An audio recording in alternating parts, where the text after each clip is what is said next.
L'Éternel, ton Dieu, n'a point voulu écouter Balaam.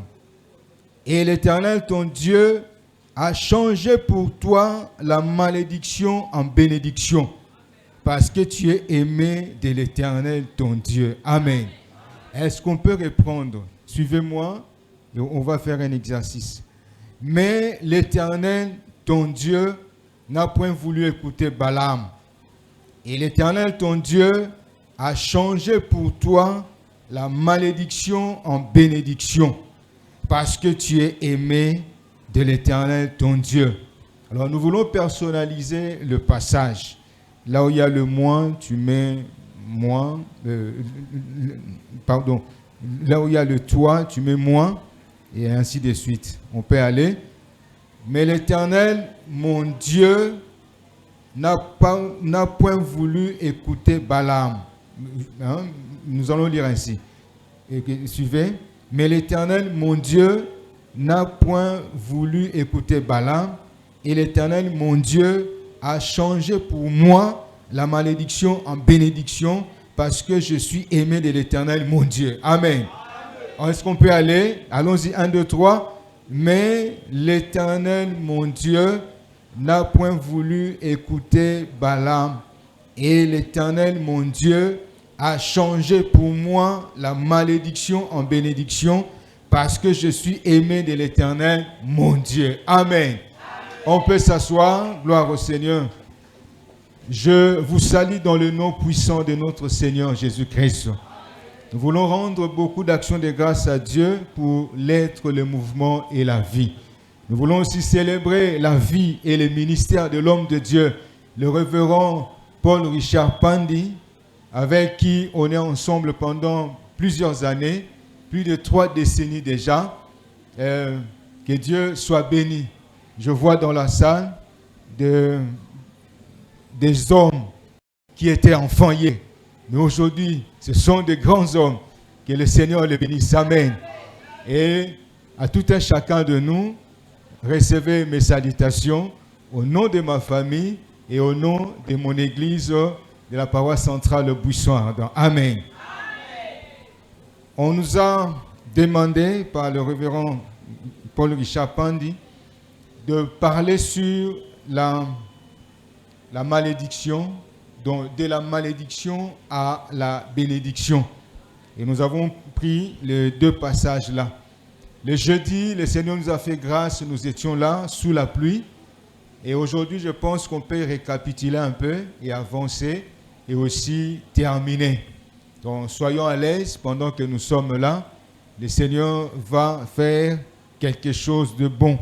Et ce que je souhaite, mon vœu et ma prière, que le Seigneur change la malédiction en bénédiction. Amen. Que tout Balaam, sorcier de ta famille, sorcier de la rue, sorcier du quartier, sorcier selon l'ordre administratif de l'ennemi, qu'il soit anéanti. De même que le Seigneur n'a pas permis à Balaam de faire quoi que ce soit contre Israël. Que le Seigneur ne permette pas non plus à ces sorciers-là de faire quoi que ce soit dans ta vie. Amen. Même si tu sentais que les malédictions étaient là, parce que tu as crié à Jésus, maintenant tu dois sentir que la bénédiction est là. Amen. Alors faisons une récapitulation. Nous allons aller très vite. Nous avons parlé de la malédiction. Si on peut définir ce quoi. La malédiction, c'est l'action de maudire et aussi le résultat de cette action. Maudire, c'est faire du mal à quelqu'un par des paroles efficaces. Alors ici, on nous envoie plus du côté de la sorcellerie. Les sorciers sont vraiment expérimentés dans cette matière. Et nous également, nous devons nous saisir que notre Dieu est spirituel, est surnaturellement naturel et naturellement surnaturel, tel qu'il est, tel que nous sommes. Si Dieu a parlé, nous également nous devons parler. Si Dieu a arrêté la malédiction, nous aussi, nous avons cette capacité-là. Et Dieu nous prête des mots, ces mots, pour que nous exercions la puissance qu'il a mise en nous. Car la Bible dit, ton Dieu ordonne que tu sois puissant. La malédiction, c'est aussi les paroles par lesquelles on souhaite à quelqu'un en appelant sur lui la colère de Dieu. On a parlé ce jour-là que presque tout Congolais s'est levé contre Nanga et les autres pour apporter un peu la malédiction dans sa vie. Donc, on a appelé la colère de Dieu sur cet homme-là.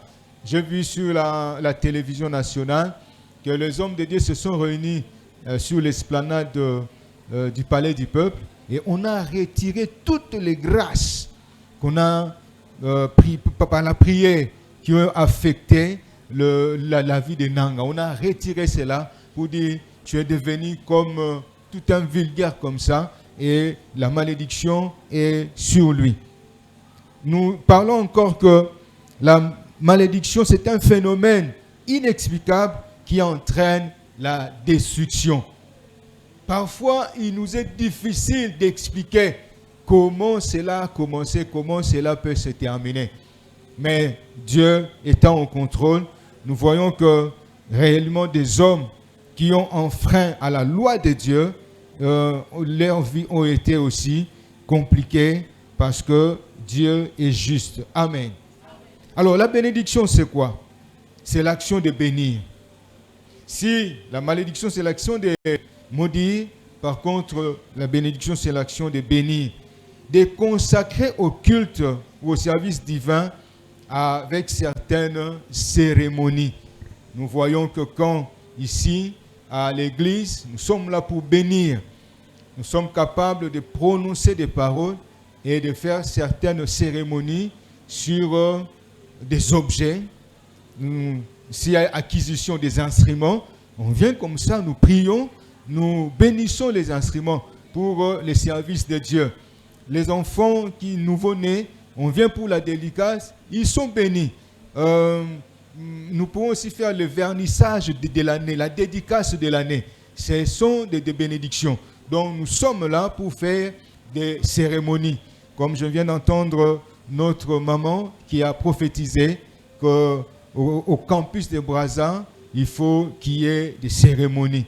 Parce que si l'ennemi a fait quoi que ce soit, l'homme de Dieu et les autres hommes de Dieu peuvent se lever au nom de Jésus et arrêter la malédiction pour établir la bénédiction. C'est possible avec le Seigneur. Amen.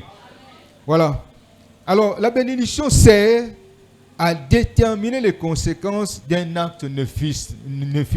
Donc, ce qui est de la part du diable, la bénédiction vient maintenant, nous constatons qu'ici, le diable a fait ceci, a fait cela. Mais on ne s'arrête pas là-bas.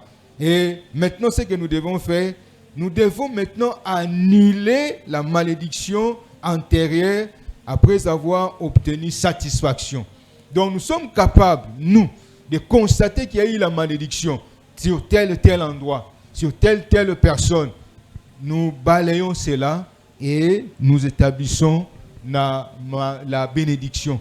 Parce que la vie doit continuer et Dieu doit se réjouir dans la vie de chacun de nous. Alors, au sujet des textes et du thème que nous avons déjà commencé à aborder, nous parlons que c'est un passage. Quand nous disons de la malédiction à la bénédiction, c'est un passage. Nous quittons la malédiction pour entrer dans la bénédiction. Sois prêt. Amen. Pour quitter, on doit être prêt. Pour l'exode, le Seigneur avait dit préparez-vous. Pour entrer même dans le pays de Canaan, on devait se préparer. Dieu est un Dieu aussi de passage. Il nous fait passer d'un endroit à un autre, d'un niveau à un autre. Nous étions enfants. Aujourd'hui, on n'est plus enfants. Amen. On a cet âge. Demain, après 10 ans, on aura un autre âge. Et parfois, tous les cheveux seront blancs. Et nous sommes en train toujours de passer d'une étape à une autre. Nous voyons également que c'est une opposition. Bénédiction et malédiction. C'est comme on a dans le cours de mathématiques et autres, il y a toujours une contradiction. Alors, nous avons la malédiction. En latin, malédiction vient de deux mots, male. Mal et dicere. Maledicere. Donc maledicere, c'est deux mots. Male et dicere, qui signifie parler du mal. Par contre, benedicere, parler du bien. Bene, c'est bien. Dicere, dire. Dire du bien. Là, si on dit du mal, ici, on dit du bien. Amen.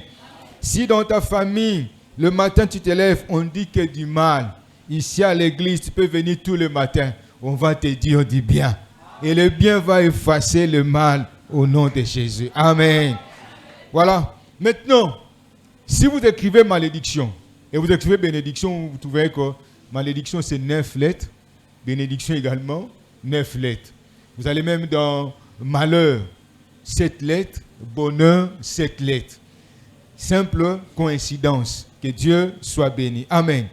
Alors, c'est un état, une situation, une condition qui caractérise la vie des gens. Nous voyons que réellement dans la vie de cette personne, dans la vie de cette famille, dans la vie de cet état, c'est vraiment une malédiction. Comme un pays au monde qu'on appelle Haïti. C'est vraiment un pays maudit. Parce que dans l'histoire, le pays a été vendu, a été dédié au diable. Le pays était sous l'occupation des Espagnols. Donc si vous avez la cartographie du monde, vous trouverez que dans les Caraïbes, là où il y a l'île de Cuba, il y a une île à côté, il y a deux pays. L'île s'appelait Hispaniola. Maintenant, c'est deux pays, Haïti et République dominicaine. La République dominicaine était du côté des Anglais et maintenant les Espagnols ont cédé Haïti aux Français. Maintenant, la plupart, ce sont des Noirs qui sont venus d'ici. Congo, Kinshasa, Congo, Brazza, Bénin et les autres. Alors, pour se libérer du joug colonial, ils ont fait une alliance avec le diable. Ils se sont dit, Satan, si tu nous donnes la victoire sur les Français, nous allons te donner notre pays. Et Satan a donné la victoire. Et au retour, ils ont donné le pays au diable. Jusqu'à ce jour, le pays est désastreux. Le pays est méconnaissable. Pour mieux vivre, il faut sortir, aller ailleurs. Ici, il y a des Haïtiens. Aux États-Unis, ils sont nombreux, en France, ainsi de suite. La vie, vraiment, est invivable. Et pour l'actualité de ce jour, ce sont des gangs maintenant qui imposent la loi dans le pays. Donc un koulouna généralisé, un koulouna institutionnalisé. À l'origine, c'est la malédiction. C'est une réalité, mais aussi une vérité. La réalité, c'est qu'il y a la malédiction. Mais la vérité, il y a la bénédiction. Parce que nous devons donner notre vie à Jésus-Christ. Et c'est Jésus qui change la malédiction en bénédiction. Jésus ne vient pas seulement avec la réalité. Mais lui, il est la vérité. Et quand il vient, il impose la vérité. Il y a des gens qui veulent chercher la réalité dans ta vie. Mais le Seigneur voit qu'il a sémé la vérité en toi. Et un jour, ils changeront. Quand ils ont vu qu'en réalité, dans la vie de Paul, si la vipère te mord 2-5 minutes, tu meurs. Mais la vérité était là. Le Seigneur a changé cela. Et ils changèrent David pour dire, c'est un Dieu. Amen. Si avant c'était la malédiction, ce n'est qu'une réalité. Mais dans ta vie actuellement, c'est la vérité, c'est la bénédiction que le Seigneur a donnée gratuitement dans ta vie. Amen. C'est un engagement à prendre au sérieux. Tu dois comprendre qu'il y a la malédiction dans la famille, dans les quartiers, ainsi de suite. Alors, tu dois t'engager dans la vie de prière pour que tu anéantisses de telles choses. Et enfin, une transformation. Je lis là-bas, notre mission, informer, former et transformer. La télé, c'est informer, former et divertir. Vous pouvez passer dans toutes les télés, même si on forme, on donne les informations. Après, c'est la musique, ceci, c'est la kids, c'est le divertissement. Peut-être le divertissement, c'est 50%. Mais à l'église, c'est l'information, c'est la formation, mais plus la transformation. Si l'homme de Dieu est transformé, il doit aussi poursuivre cette mission dans chaque brebis, dans chacune des brebis, pardon. Transformer la vie des gens. Le message est sorti. Il faut aller transformer la vie des gens. Et c'est possible avec le Seigneur. Amen. Quand le Seigneur parle, nous nous levons et nous faisons les choses facilement, tranquillement, parce qu'il a déjà déblayé le chemin. Amen. Alors, l'origine ou cause de la malédiction. La cause adamique. Les premiers parents. Nos premiers parents, Adam et Ève, quand ils ont péché, la malédiction est venue au monde. La malédiction est là. Et il y a aussi des punitions. L'homme doit travailler durement pour gagner sa vie. La femme enfante avec douleur et le sol a été maudit. Au lieu que le sol nous bénisse, le sol commence à donner des ronces et des épines. Mais il faut l'intervention du Seigneur pour que les choses changent.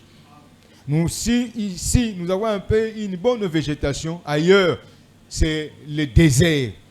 Mais si les gens s'approprient de telles choses pour dire, Seigneur, il y a le désert, mais tu peux nous faire grâce de reverdir ce désert, le Seigneur peut les écouter. Si Noé, Job et Daniel s'élèvent dans un tel coin, le Seigneur va changer la malédiction en bénédiction. Amen. Alors, il y a la désobéissance, le péché. Donc, le péché, la désobéissance, ta propre désobéissance, c'est une cause de la malédiction. Beaucoup de gens sont sous la malédiction à cause de leur péché, de leur iniquité. Au lieu de trouver le moyen de s'en sortir, ils vont de mal en pis. Il a péché hier, il pêche aujourd'hui. Donc, il est devenu un travailleur, un ouvrier d'iniquité, un ouvrier du péché. Et il y a aussi l'hérédité, le péché héréditaire. Là, on parle de générations. Une génération s'en va, une autre arrive, mais la terre subsiste toujours. Alors, s'il y a une génération de pécheurs, quel est l'héritage qu'on va donner? C'est plus les péchés et enseigner les péchés. Dans le temps, j'avais suivi le révérend Dallot, Roland Dallot, quand il était encore à la borne. Dans l'une de ses prédications, il a dit, un papa disait à son fils, mon fils, en réalité, il n'y a pas de nouveaux péchés sur la terre. Il n'y a que de nouveaux pécheurs. Amen. Il n'y a pas de nouveaux péchés, il n'y a que de nouveaux pécheurs. Constatez cela et vous verrez qu'il avait raison. Alors, sorte des malédictions. Les malédictions héréditaires, les malédictions générationnelles, transgénérationnelles. Ça va de génération en génération. Les parents ont péché, les enfants, ainsi de suite. Ça continue comme ça. Il y a des péchés des malédictions injustifiées, donc sans cause. Proverbe 26, verset 2. Toute malédiction sans cause et comment? Sans effet. Alors, il y a des malédictions liées à la naissance. À la naissance, de même la conception. L'enfant est déjà sous la malédiction. Il y a les malédictions liées au nom. Il y a des noms qui sont donnés bien avant. Les noms qui sont donnés pendant la naissance, même les noms qui sont donnés après. Jésus, le nom était donné bien avant. Jean, le nom est donné le 8e jour.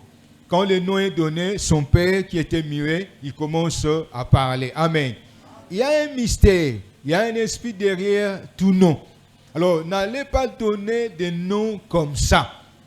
Et il y a dans certains couples des disputes entre le mari et la femme à cause de noms. Moi, je dois donner le nom de ma maman. Moi, je donne le nom de mon papa, ainsi de suite. Alors, moi, j'ai 3 enfants. À la naissance de ma fille aînée, donc aujourd'hui, nous sommes le 16, le mercredi, elle a totalisé 13 ans. Alors, à sa naissance, on me dit, bon, comme moi c'est Samba, je donne le nom de Samba. Alors, un de mes frères dit, non, maman a dit, jusque-là, parmi les enfants, parmi ces petits-enfants, elle n'a pas d'homonyme, si tu peux donner. Alors, j'ai quand même accepté. Je dis donc, tu prends le nom de ma maman et j'ajoute mon nom qui était aussi le nom de mon père. Amen. Alors, le deuxième enfant, je donne le nom de mon père.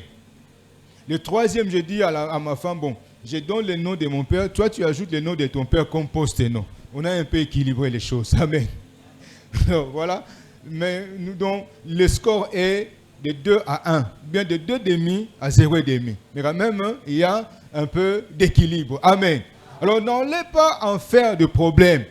Et surtout, chercher là où il y a de bonnes choses. Parce que le nom détermine la personne, détermine aussi la destinée, l'avenir. Sans quoi, avec le nom, tout peut aussi se compliquer. Et les malédictions, c'est comme une porte. Parce que si on appelle quelqu'un Mampassi, c'est comme si on a dit Passi, viens. Le révérend Richard peut se rappeler d'un frère, Papi, Mampassi, mais à qui le pasteur Benoît personnellement m'a donné le nom de Papi Bolam. J'en ai parlé l'autre fois. Et aujourd'hui, le frère est bien portant au Gabon. Amen. Alors, les malédictions liées à l'occultisme des parents. Et aujourd'hui, il faut faire attention. Parfois, les parents allaient dans des maisons. Mais aujourd'hui, ce sont ces gens-là qui viennent chez vous, gratuitement, sans frapper à la porte. Rond-point Victoire, ils sont là, partis par là. Et dans nos téléphones, ils sont là. Tu peux tomber par erreur sur de telles personnes. Dis non, ici, on ne sacrifie pas. Ailleurs, on sacrifie. Ici, on ne fait pas de sacrifices ainsi de suite. Accepte seulement. Mais par après, tu vas rendre compte que réellement, on ne donne pas des choses gratuitement sur la terre. L'occultisme est en train de battre son plein. Il y a les sorts de l'occultisme. Il faut vraiment faire attention. Nous avons parlé de malédictions liées au corps, les tatouages, les incisions. Est-ce que Dieu a besoin de ton tatouage? De l'incision que tu es en train de faire? Non. Ne montre pas une bonne volonté au Seigneur. Non, le Seigneur n'a pas dit, voilà pourquoi je me tatue. Il n'a pas besoin. Notre corps, c'est quoi? Le temple du Saint-Esprit. C'est lui qui a dit que c'est son temple. C'est lui-même qui va embellir son temple. C'est lui-même qui va s'en charger de la propreté, de l'aménagement de son temple. N'allez pas pour dire, Seigneur, permets que je fasse ceci, cela. Non, il n'en a pas besoin. Au corps, il y a la sexualité. Les malédictions liées au corps par la sexualité. Deux personnes en s'unissant deviennent une seule chair, un seul être. Même dans le mariage. Dans le mariage, nous confirmons cela. Mais si dans l'un ou l'autre de conjoints, un travail spirituel n'a pas été fait en amont, en aval, il peut avoir des problèmes. Mais par contre, chez les païens, là, c'est passe-partout. Et le diable vraiment en profite pour faire n'importe quoi. Alors, tu vas t'allier à une personne de telle vie, tu ne connais pas, tu vois seulement son apparence, l'argent, ainsi de suite, tu acceptes, alors qu'on dépose sur toi, tu deviens comme un dépôt de malédiction, et demain après-demain, peut-être ce sera la mort. Nous allons parler des effets. Les effets de malédiction, le blocage. La vie est bloquée, il n'y a pas d'épanouissement. On tente de faire ceci, cela, même si ça commence bien, ça va finir mal, parce qu'il y a un blocage. Il y a l'instabilité. On ne tient pas vraiment debout. On ne sait pas quoi faire. Il n'y a pas de but, il n'y a pas d'objectif. Il y a l'instabilité. Il y a la mort. La mort physique. La mort matérielle. La mort sur tout le plan. On vit seulement de noms. Mais la vie n'y est pas. Et les maladies. Presque, tu deviens comme un dépôt de maladies. Toutes sortes de maladies, c'est sur toi. Et aussi la pauvreté. Et il y en a beaucoup comme effet. Alors, nous avons parlé, aujourd'hui, toujours, le Seigneur nous a aidés, le Seigneur nous a précédés avec notre sœur. J'ai intitulé « Malédiction entre guillemets dans l'Église ». Réellement, nous pouvons faire une déclaration qu'à l'Église, c'est le lieu où nous détruisons les malédictions. Mais par erreur, par mégarde, on est aussi béni. Certainement, on est béni à l'église, mais on est aussi maudit à l'église. Mais pourquoi de telles choses? La Bible dit dans Jérémie 48, verset 10, maudit soit celui qui fait l'œuvre de Dieu avec quoi? Négligence. Donc, il y a la négligence. Quand il y a la négligence, la malédiction est là. Le Seigneur nous a ramenés à l'ordre. Ne soyons pas négligents. Il a dit aux enfants d'Israël, cessez d'être négligents. De nos jours, beaucoup négligent l'œuvre du Seigneur pour que le Seigneur les bénisse. S'il n'y a pas de bénédiction, on ne fait rien. C'est comme on dit dans les travaux publics, quand on donne une entreprise de construction gagne un marché. Alors, si on donne beaucoup d'argent, donc l'argent qu'on a demandé, on donne le tout, on dit bon, bon belé, moussalape est belé. Mais si on donne un peu d'argent, on dit bon mouké, moussalape mouké. Et c'est presque le langage que nous sommes en train de dire à Dieu. Dieu, si tu me bénis à 50%, moi aussi je vais te servir à 50%. Que Dieu te bénisse à 30, à 60%. Toi, travaille seulement à 100%. Amen. Et les autres là, Dieu va s'en charger. Dans notre parcours, on a vu des choses. Tu fais un travail, on ne te donne rien. Mais par après, le Seigneur utilise des personnes extérieures pour te bénir. Plus que ce qu'on devait te donner. Amen. Le révérend Richard est là. On n'a pas commencé comme ça. On a commencé, vous faites de la modération. On te donne quoi? Du sucré. Quel sucré? Coca. Tu as fait la modération étant en jeûne. Tu prends la boisson sucrée Coca. Mais c'est pour te détruire davantage. Mais aujourd'hui, les choses ont changé. Amen. Ah. Alors, il y a la négligence. Ne soyez pas négligents dans l'œuvre de Dieu. Ce que le Seigneur te dit de faire à l'église, fais-le. Ce que le Seigneur te dit de faire en dehors de l'église, fais-le. C'est pour sa gloire. Et lui-même va te bénir. Ne soyez pas négligents. Amen. Est-ce que je parle à des serviteurs, des servantes ici? Chassez la négligence. Si vous chassez la négligence dira, je vais partir avec la malédiction. Frère, non, sœur malédiction, partons ensemble. Si tu étais entré, c'est parce que c'est moi qui t'ai fait entrer. Comme on m'a chassé, toi aussi tu dois partir. Amen. Alors nous avons la rébellion. Donc, par le péché, la désobéissance à l'autorité établie. Le Seigneur a établi une autorité à l'église. Mais l'église d'aujourd'hui commence à mettre l'autorité de côté. Partout, le Seigneur a établi une autorité. Au niveau de l'État, vouloir ou pas, le président, voilà même que dans la Constitution, on ne parle pas de la présidence comme institution. On parle du président comme institution. Donc après Dieu, si au Congo ici, c'est lui, le président de la République. Vous connaissez son nom. Dans la famille, ce n'est pas maman, c'est papa. À même que ce soit une famille monoparentale où le papa n'est pas là. Mais c'est le papa qui est l'autorité. À l'école, c'est le directeur. À l'entreprise, c'est le PDG. Et à l'église, c'est l'homme de Dieu que le Seigneur a établi. Qu'il soit de courte taille, qu'il soit noir, qu'il soit blanc, qu'il soit albino, ceci, cela. Le choix de Dieu était sur lui, vous devez l'obéir. En l'obéissant, les bénédictions aussi coulent. En le désobéissant, c'est une porte ouverte à la malédiction. Et de telles choses, c'est fréquent maintenant à l'église. Amen. Nous pouvons chasser la malédiction. Alors prions ainsi de suite. Mais si tu n'es pas obéissant à l'homme de Dieu, tu auras des problèmes. Et pour toi, les problèmes, peut-être ce sera 2 fois plus. Parce que tu as chassé des démons, mais là où tu l'as chassé, tu n'as rien mis comme le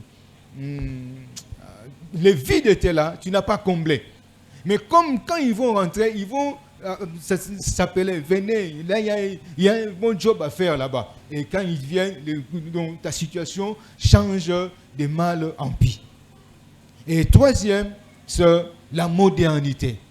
Ou bien le conformisme au siècle présent. Vous connaissez le langage Kilelo.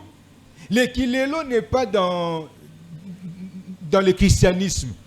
Nous vivons au rythme du ciel, au rythme que le Saint-Esprit nous impose, au rythme que le Seigneur a dicté à l'Église par le porteur de la vision. Mais quand maintenant nous commençons à prendre ce qui, parce qu'on a fait de l'autre côté cela, nous également nous pouvons le faire. Mais les pratiques magiques, on va le faire à l'église. Aaron est le souverain sacrificateur. Le même jour, il est ordonné avec ses 4 enfants, Nadab, Abihu, Éléazar et Ithamar. Maintenant,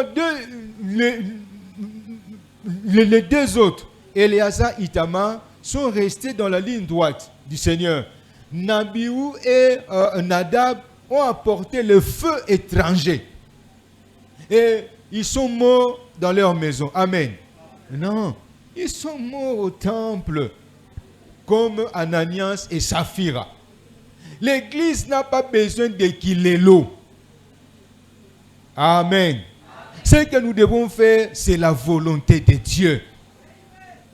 On ne corrompt pas Dieu.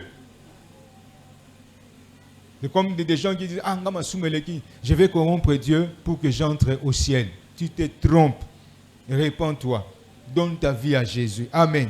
L'église n'a pas besoin de Kilelo. Le Kilelo, c'est une grande porte ouverte à la malédiction. Les gens sont maudits à cause des pratiques magiques à l'église. Non, ce sont des cérémonies qu'on a vu faire là-bas. Nous devons aussi faire ici. Non, on n'en a pas besoin. Qu'est-ce que le Seigneur a dit dans sa parole écrite? Et qu'est-ce que le Seigneur te dit dans son réma? Fais la volonté du Seigneur. Amen. Alors maintenant, si tu es dans de telles choses, on te reprend, tu dis non, ainsi de suite. On te reprend, rentre dans l'ordre. C'est pour que ta vie soit une vie qui plaît à Dieu et une vie qui est aussi un exemple à d'autres personnes. Il y a des personnes très jeunes, mais qui sont décédées parce qu'ils ont touché par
le maudire.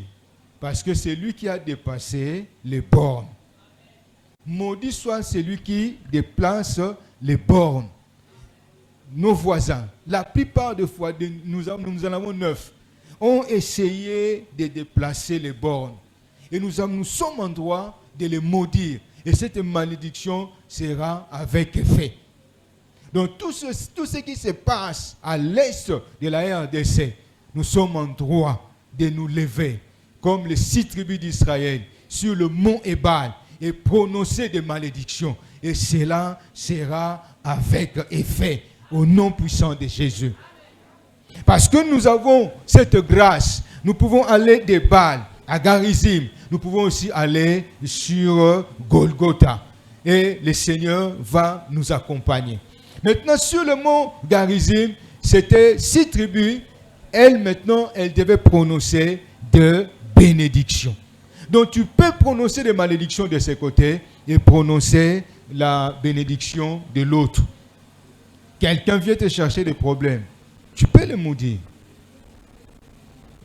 Certainement, la Bible dit ne maudissez pas. Mais la Bible dit, nous montre aussi qu'il y a un moyen aussi pour maudire de telles personnes. Alors ne blaguez pas avec un enfant de Dieu. Ne blaguez pas avec un serviteur de Dieu.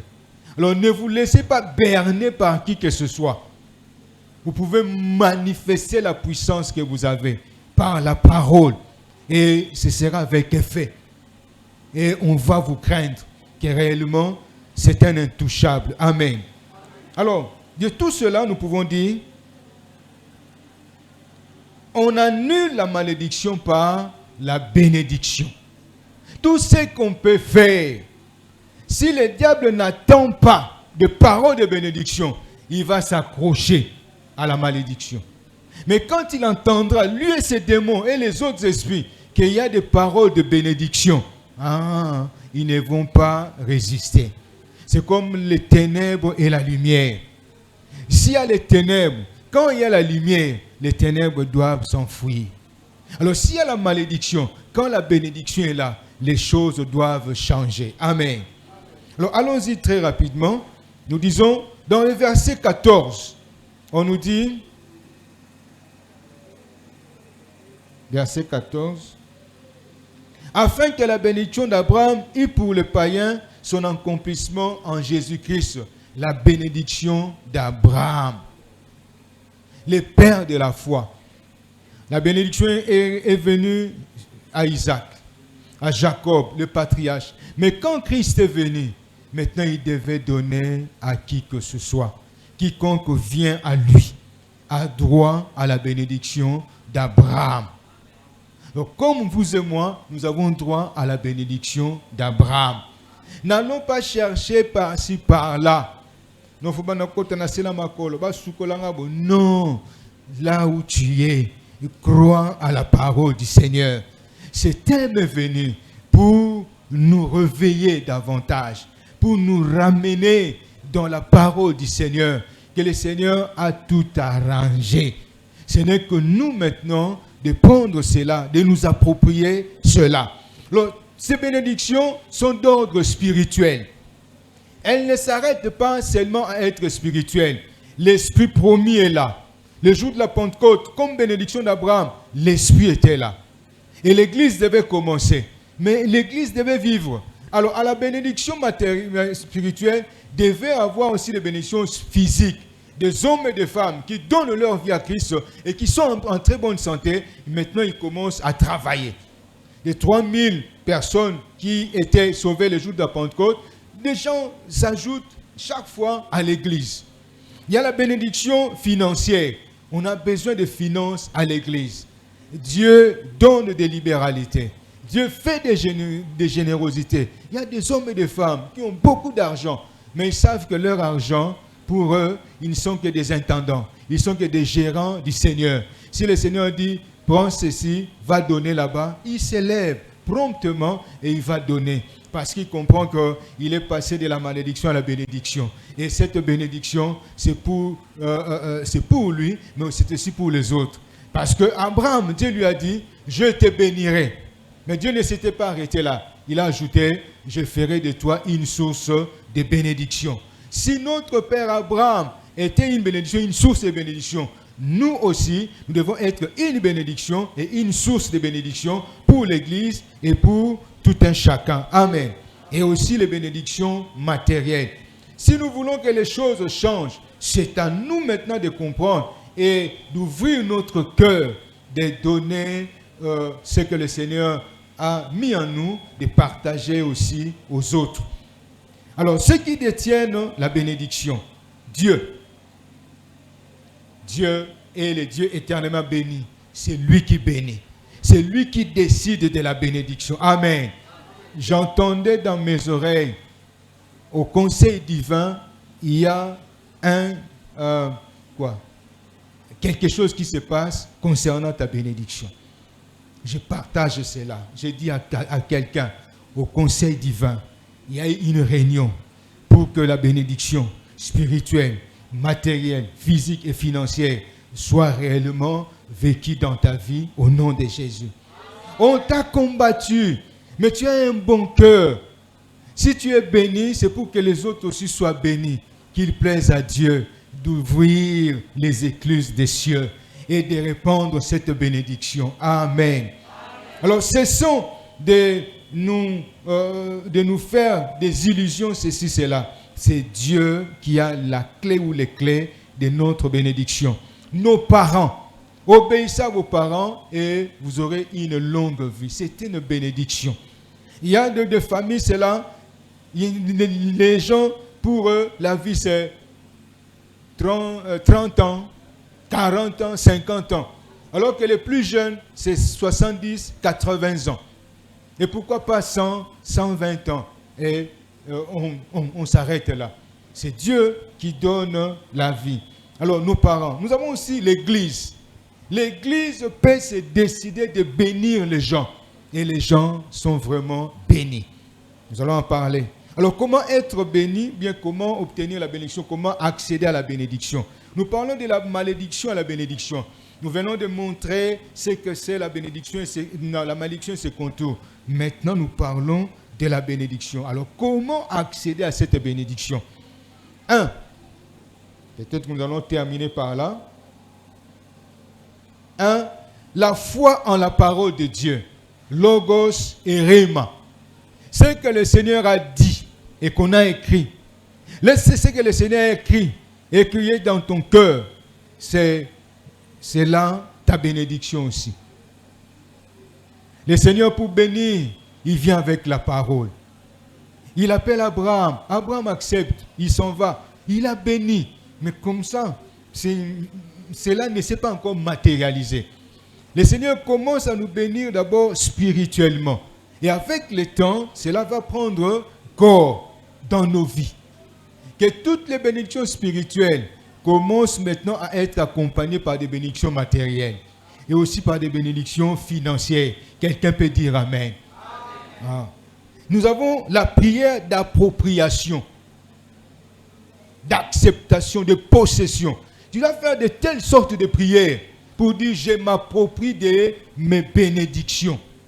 Et les bénédictions sont là, devant toi. Mais parfois tu vas à gauche, à droite, ainsi de suite. Et le diable maintenant peut s'en servir. Ou bien des personnes d'autres. Il y avait deux mamans, on nous a raconté cette histoire. Leur problème c'était la conception. Maintenant, elles se sont dit, nous allons aller prier à l'église. Nous allons jeûner pendant 3 jours. Et le 3e jour, on va clôturer. Nous irons à l'église. Les 2 premiers jours, les 2 mamans étaient là. Priez. Maintenant, le 3e jour, l'une d'elles seulement est venue. Maintenant, en priant, elle voit dans une vision, l'ange lui apparaît pour dire, vous avez prié pour le problème de conception. Alors le Seigneur maintenant a exaucé vos prières. Mais où est ta sœur? Mais je ne sais pas, elle n'est pas venue. Bon, comme on a prévu 2 enfants et qu'elle n'est pas venue, toi tu prends les 2 enfants. Donc elle a conçu des jumeaux. Amen. Parce qu'elle ne s'est pas appropriée de sa bénédiction. le royaume est comment? Forcé. Et ce sont les violents qui s'en emparent. Tu peux être dans le royaume, mais le diable aussi t'amène dans des distractions. Et au lieu de t'approprier de la bénédiction, mais les bénédictions commencent à te dire, bye, on va revenir un autre jour. Mais faites attention, c'est comme un phénomène. Ce sont des choses qui reviennent parfois 20 ans, 30 ans après. Mais la grâce du Seigneur est là. Il peut te redonner ce qu'il a prévu pour toi. Comment? C'est aussi par l'obéissance des parents. Beaucoup d'enfants de Dieu obéissent parfois à de telles personnes, mais parce que leurs parents sont des sorciers, ils ne veulent pas obéir. Que tes parents soient des sorciers ou pas, obéissez à vos parents. La Bible n'a pas dit ceci, cela. La Bible dit obéissez à vos parents. Mais sois attentif au Saint-Esprit. Quand il dit ça, ce sont tes parents. Mais là, maintenant, ce sont des sorciers c'est l'esprit de la sorcière qui parle. Commence maintenant à détruire cela. Mais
à la bénédiction.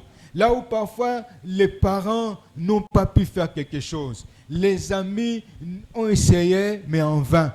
Mais quand l'homme de Dieu, les hommes de Dieu s'élèvent, réellement, Dieu fait des choses. Amen.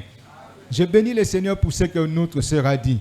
L'alliance. Quand l'alliance est là, l'homme de Dieu s'accroche à son alliance. Il dit, Seigneur, à cause de mon alliance, tu peux changer la malédiction dans la vie de ces gens, de cette famille. Et Dieu sera là pour dire, Amen. Et Dieu va accomplir les choses. Amen. C'est possible que tu passes de la malédiction de ta famille, de ta génération, de ton quartier, de là où tu as vécu par-ci, par-là, à la bénédiction que le Seigneur a réservée pour toi sur cette terre. Et si cela est ainsi, tu ne quitteras pas sur cette terre sans que tu ne sois béni. Si tu seras capable de témoigner que hier, la malédiction avait fait du mal dans ma vie. Mais aujourd'hui, c'est par la bénédiction que je fais du mal à la malédiction qui était là. Et même à la malédiction, aux malédictions dans la vie des gens. Tu pries et tu donnes l'argent. Tu pries et tu bénis aussi matériellement et financièrement. Le Seigneur est capable de le faire. Amen. Est-ce que je parlais à quelqu'un? Que le Dieu des cieux soit béni au nom de Jésus. On peut se lever et on va prier. Lèvons-nous, nous allons prier.